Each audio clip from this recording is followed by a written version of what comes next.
Mr. Crumpton.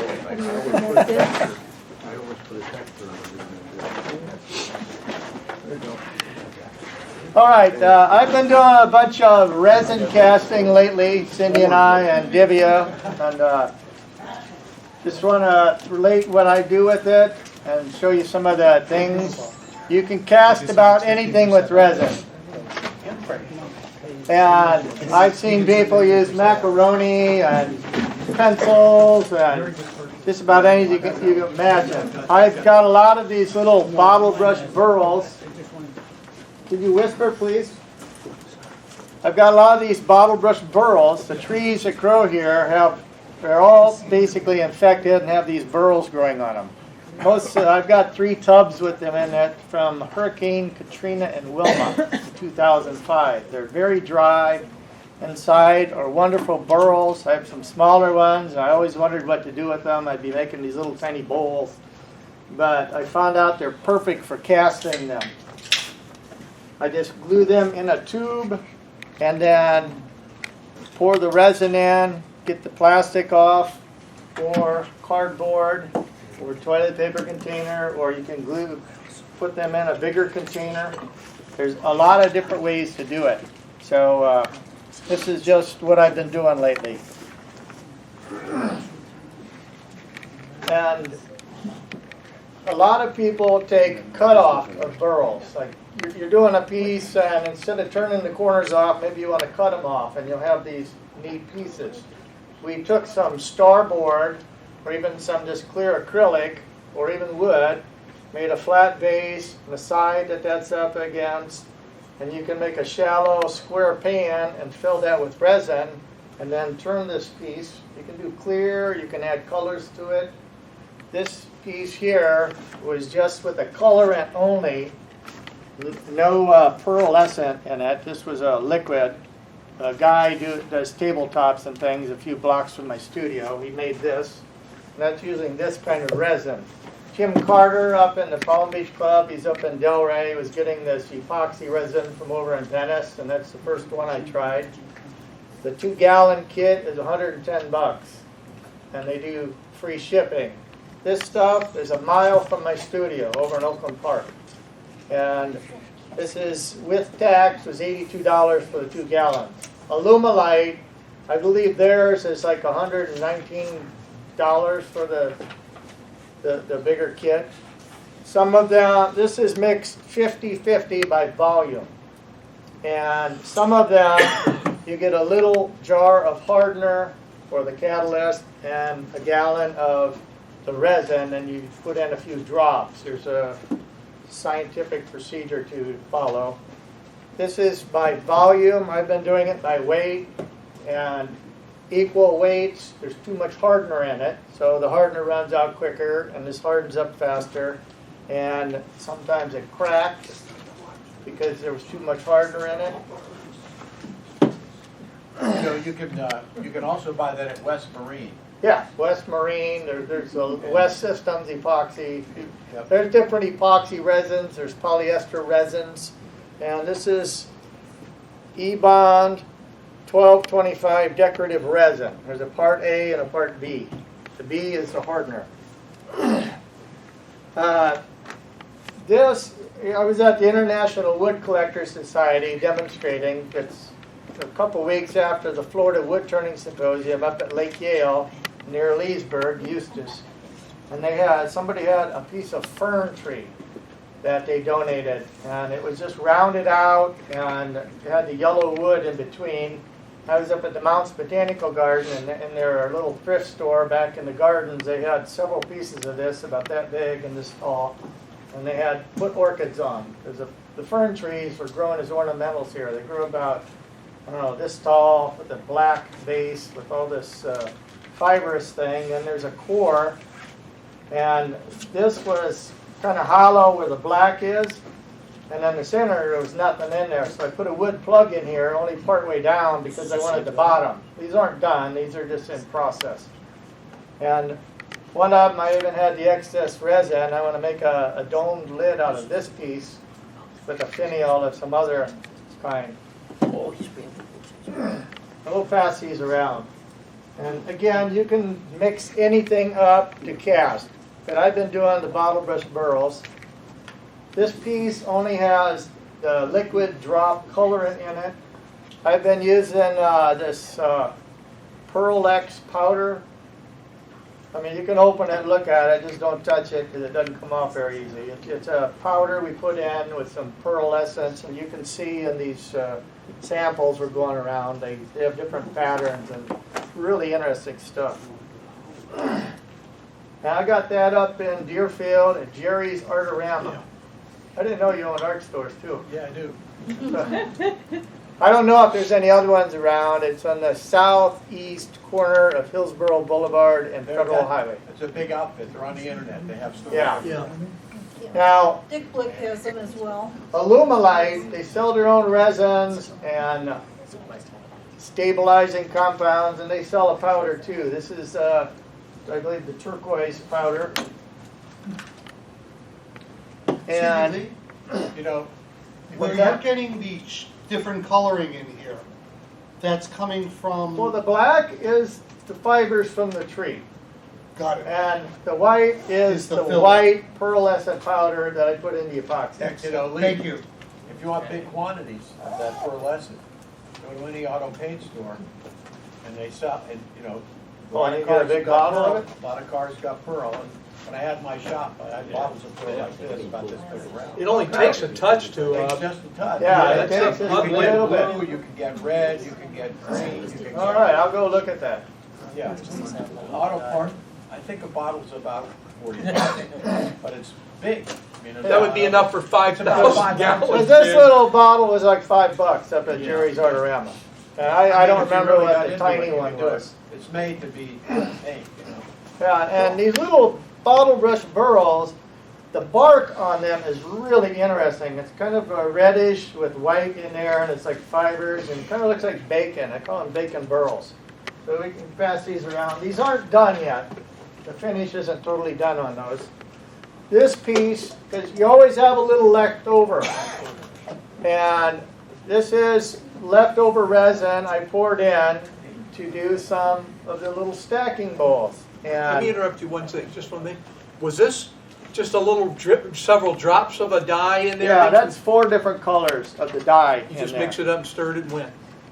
Yeah, well, I mixed up 4 different containers and was pouring them in together to get different colors. But you can see this is kind of translucent, You can do all, and that's all you want to do.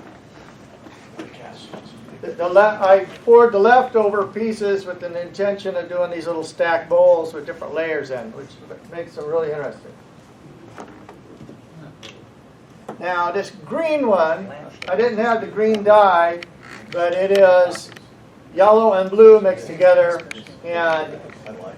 for some reason, this stuff is never set up. This is like 2 or 3 months ago, and it's still real soft and flexible. The other resin's hardened up. Now, I have a piece here. The last pour I did 3 different colors. I did the blue, then the red, and the purple of the last other resin I had. And I was low on the hardener. And when I mixed up 3 of these, about that full, because I did several of them. And the last one, I only had about 40% of the hardener in you were supposed to have.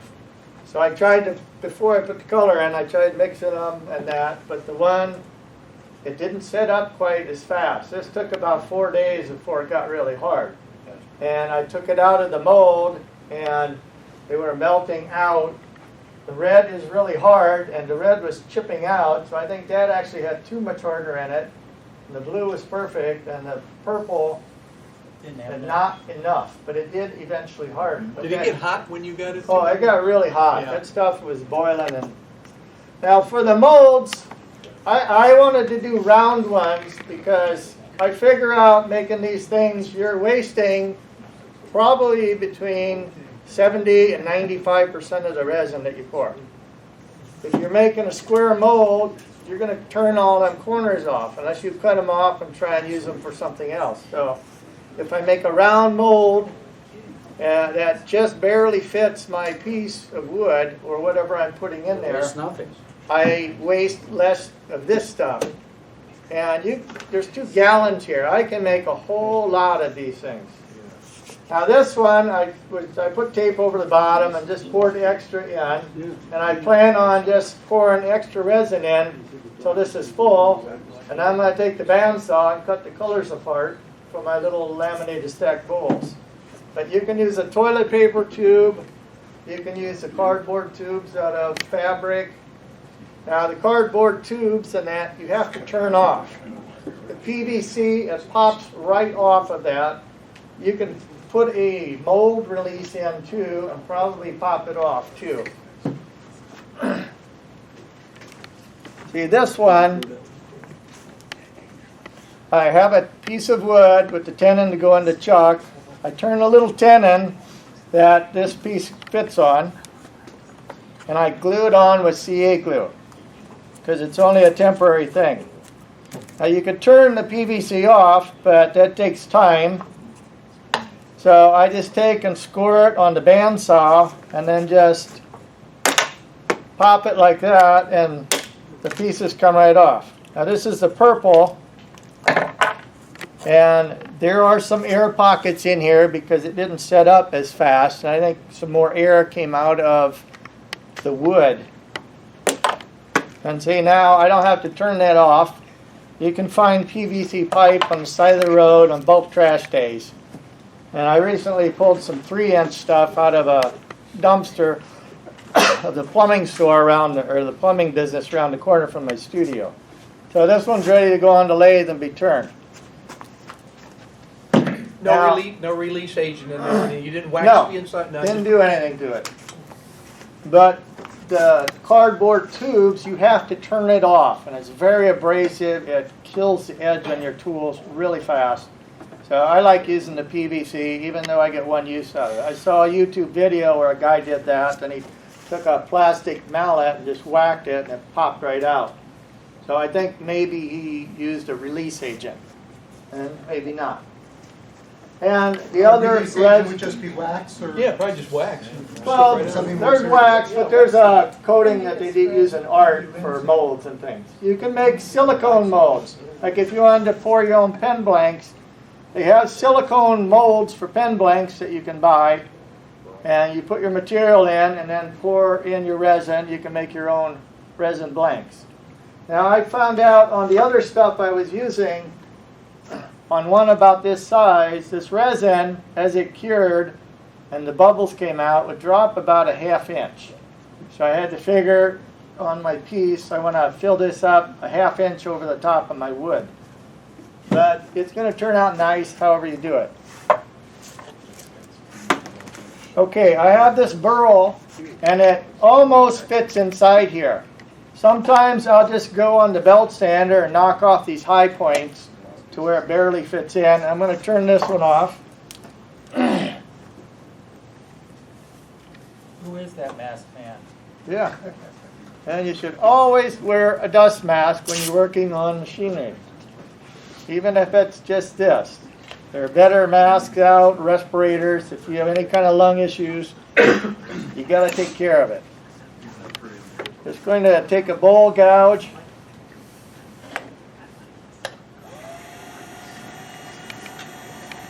Knock this off. Now this almost fits in, so I don't want to remove too much.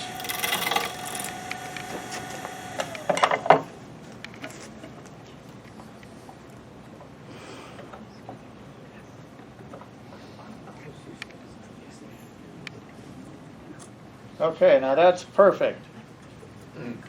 Okay, I have my jam chuck here.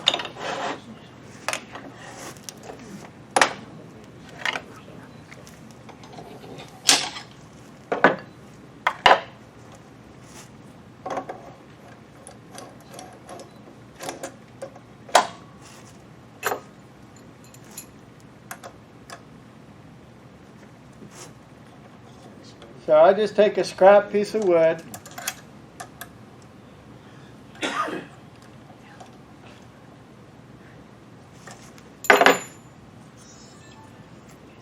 Now I cut the pipe on my bandsaw with the miter slide, It'll work on a chop saw. You have to have it secured so this doesn't spin on you.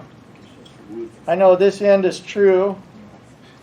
See, that's just a little loose. I want to have it a little tighter fit. This I faced off already, and I sprayed a coat of lacquer on this wood to seal it. Some woods are very porous, and my buddy Tom's done a lot of resin pouring, and the resin that he used would bleed all the way through that, and like half of it leaked out through the wood. So if you seal that, you won't have that problem. Now I like to make my tenon here that this is going to fit on. I angle it first to where it almost starts to fit on, then I know how to square it up.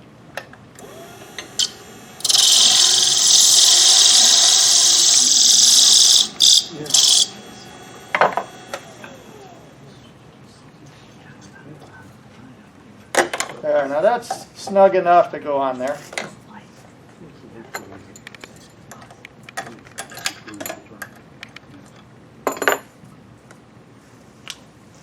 Okay, now I just take some CA glue.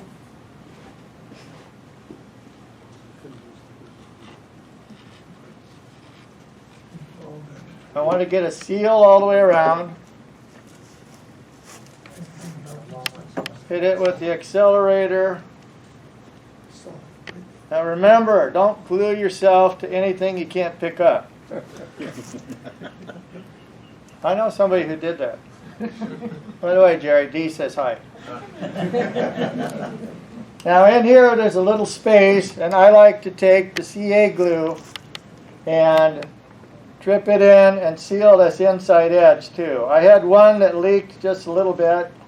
I just put a bunch in, let it run around. I'm just going to cast it. Then this one is ready to go. If my burl doesn't fit in here really snug, I'll stick it all the way down. Just hit it with a spot of glue on one side or two sides. It's glued into there. That way when you pour the resin in, your piece of wood won't float up and out. So that one's ready to go.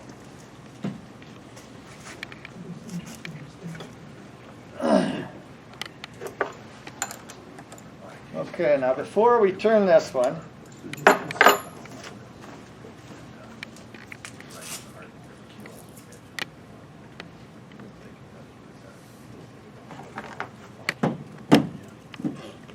now, when you're casting the resin, there's some things you need to use. Like, don't use a Coke liter bottle. We did that, and it heated up so much, it melted a hole in the bottom, and the stuff came out. The one leg is glued down to the bench now. It was already starting to set up, so only probably a tenth of it came out through the bottom of the bottle all over the bench. So you want to wear some clothes you don't care about, or borrow somebody's apron. This is Cindy's apron. So you say. Had to know that was coming. Yeah. Pretty good there, Lee. Hey, Roger, Very pretty. My apron's sealed around the neck, so I don't get wood chips down. you have to see his speckled high heels. I'm not saying it. Sparkle, not Not that there's speckle. anything wrong with Sparkle. Okay, now I'm going to do it by weight instead of by volume. And I'm going to do so many grams of the epoxy or the resin first because it's much thicker and heavier. And then the hardener is much more fluid. It's easier to control how much you're putting in. I did it backwards once and got way too much. And both these caps are white. Since this one has red label, I put red marks on the top. Now on this cap goes back on this one. So if you only do one at a time, then put the cap back on, you don't have much of a problem. Also, alcohol removes this stuff when it's wet. I like to take the can and just loosen the lid. That way I can just drip some, get it off of myself or off of whatever right away. You're going to get it on here You need some stirring sticks. Gloves are nice. I want to do the blue powder. I'm going to leave that aside first.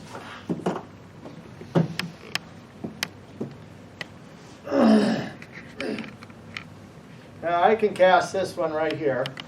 And the tenon on the piece I use, have the bottom be flat so it sits flat. If you have a little nub sticking out there, it's going to be flopping around. Now once I cast these, I have a pressure pot. And I put them in here, seal it, put it up to about 60 pounds of pressure. The bubbles in there get shrunk down to almost nothing. And I just leave it in here overnight. This is a paint pot from Harbor Freight. They're about $100. 75 with a coupon. With a coupon. And they have kind of a rounded bottom. And I took one of my bowl round pieces and stuck it in here because it fits perfect, 8 7/8. That way the pieces I put in sit flat in there. And I do one at a time or three. The one time I filled it all the way up. The last pour I did, I had 4 of the 3-inch ones in like that. And the 2 I put in there got really hot and were bubbling a little. So I got the other 2 in, closed it up. 5 minutes later, you could feel this thing. It was real warm. Because this stuff heats up as it cures. I didn't bring a compressor because my compressor, the small one, it takes about 5 or 8 minutes to get this up to pressure. So this one is just going to sit and cure naturally.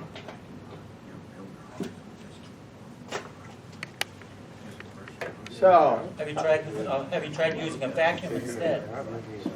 a vacuum will make the bubbles bigger. I thought they would rise up. If you're using, well, maybe. But when the stuff starts getting thicker, they can't go up any higher. Okay. If you're doing the stabilizing fluid first to stabilize the wood, you put that under a vacuum. And then after it comes out of there, you have to bake it in an oven at 180 degrees for about 2 hours, which turns it into a piece of plastic. And your wood or material needs to be dry for this. Because if it's got moisture in it and this stuff heats up, that wood's going to expand. And then when it cools, the wood contracts. And as the wood dries, it contracts. And it'll crack open and do weird things. Lee, Yes. did you, I do the same thing with a pressure pot. Did you explain, maybe I didn't hear it, did you explain why you use the pressure pot? Yeah, to shrink the bubbles. Yeah, shrinks the bubbles way down to nothing. Right. And this one I got on Craigslist for $35. The original gauge is on here. There was the big housing, and I was trying to seal it up and tighten things, and I cracked the housing. I had a compressor, which was no good, so I took all this off the compressor. It works good. I got You can get a pressure pot at Harbor Freight for like $29. well, no, they're like 80, 90. Really? Yeah. With the coupon, they're about 75. Okay, sorry. This is for painting a house. You put paint in here, put it under pressure, and you got a sprayer or a roller. It's power fed. So I hook my compressor on. I have a 2-ended thing where one of these pops on and that. And when it's up to where the red line is, I just do that and it pops out and it's sealed. And I just leave it in there overnight or a couple days. Like I knew that purple wasn't setting up because I had one and I kept testing it. And I left it in there under pressure for 3 days and it still wasn't enough for that. How much time we got? This is 25 to 9. We have about, it's 8:35. Okay. We have to be done by 10 up so we can clean up. Okay. So, resin. How are you going to transport this? Carefully. Well, I'm going to put it in something and lock it in. It'll set up real well. I have this wonderful little scale. I put my container on there and it zeroes out. So I figure I'm going to be doing this, but you want to have extra molds ready or something else where you can pour the resin to use. Leftovers, okay. Yeah, leftovers. I took a piece and I made a really nice little finial for one of these before too. And that was nice. So even if you just drilled a hole on a piece of wood and then poured the resin in there, you'll have a nice round stick of the resin, which you can turn into something. So this is the one we just made. I'm just estimating how much resin I would think. Do you find this, after it's cured, that this stuff softens up with heat? No. That green one did. That's... Oh yeah, because I put it in my kiln and it got more loose. I have a kiln I made which goes up to about 115 degrees. Okay, that's up to 30 to 40 grams. Now, do I think that's going to be enough? No, let's do a little more. This is the resin you're pouring? Yes, this is the resin. Next, I'll do the hardener.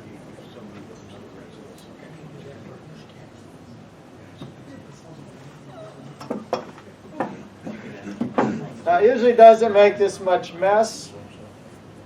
Only when people are watching. Except for that one time. And put the lid right back on it. Okay, now I know I'm at 76 grams. I'm going to reset it back to 0. So I need to use less of the hardener since it's supposed to be by volume and not weight. Since that weighs more than this does, even though it's the same size. So I'm going to do about 60 grams on the hardener. Is that the formula you figured out, or? Well, it's just trial and error. Okay. And see, this is a lot runnier, so it's easier for me to control when to stop.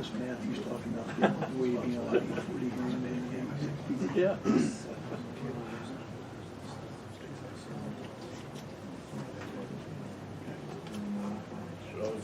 Okay, we're right on it.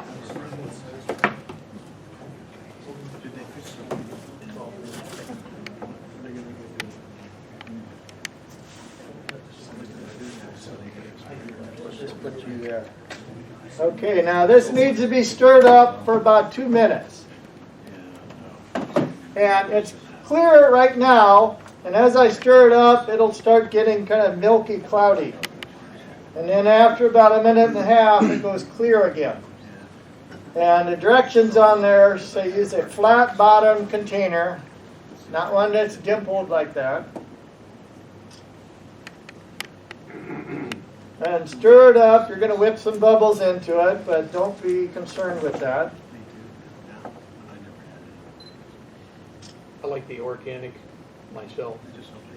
Make sure you're getting down in the grooves. Don't fill your container too full. I did that once, and it just it's tough to keep it from spilling over and getting all over everything. That's another reason why you have the alcohol ready. Just loosen that lid up. Or see, this is quite cloudy, kind of milky colored.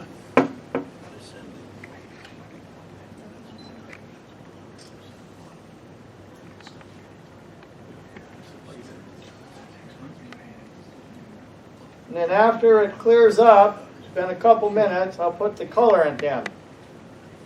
And you can leave it clear, or you can leave it with just light translucent, or you can put a lot of color in it and where it's not as see-through.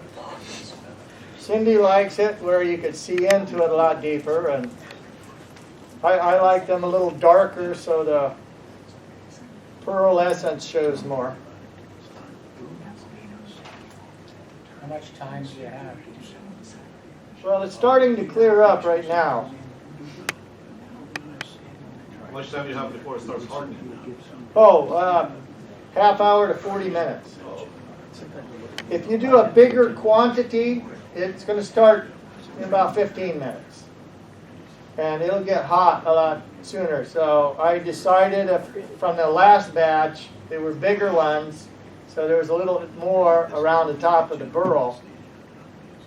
that I'm going to put less hardener in it and leave it in the pot longer too. But if I have an extra sample out, I can always test that because it'll harden the same whether it's in that pressure pot or not. Okay, so this is clearing up.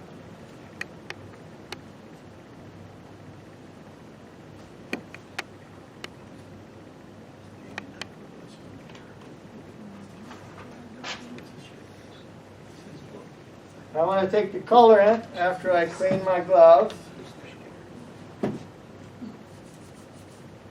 That's just denatured alcohol. Yeah, just straight denatured alcohol. Rubbing alcohol works also. Jack? What? Jack Daniels? I don't know. Maybe Everclear. Yeah. Okay, the powder, if you're going to try and dump it in, you always get way too much. So if I just take a little flat stick, I can put in some. You can always add more easily, but you can't take it back out easily. Now I'm just going to stir it in, work it in nice. Now the colorant, the pearl essence, you saw the samples I passed around. That stuff keeps moving until it sets up. So whatever you do, if you're pouring it on top, like you're at Starbucks doing the flowers and things on the top of your Mochi Locas or whatever they're called, it's going to change. Sometimes it comes out like little bird's eye burl things, and it just swirls and pearl essence, and there's light areas and dark areas. Just trying to get all the particles down in there. And you can mix the colors, like if I want a little more pearl essence in, I could take the white powder and add some of that and stir it in. Or again, I could mix up 2 containers and kind of pour them at the same time, one down one side, one down the other. Now, these burls, there's always a little space on the edge. I didn't turn this perfectly round, so there's no air here. I'm going to be pouring down in on one side, let it flow down across the bottom and come back up. If I pour it all the way around, it's going to seal the bubbles down in there, making it a little more difficult to do that.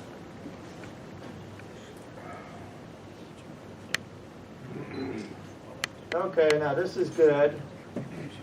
I have my overflow, my extra ones going. Usually I'll prep up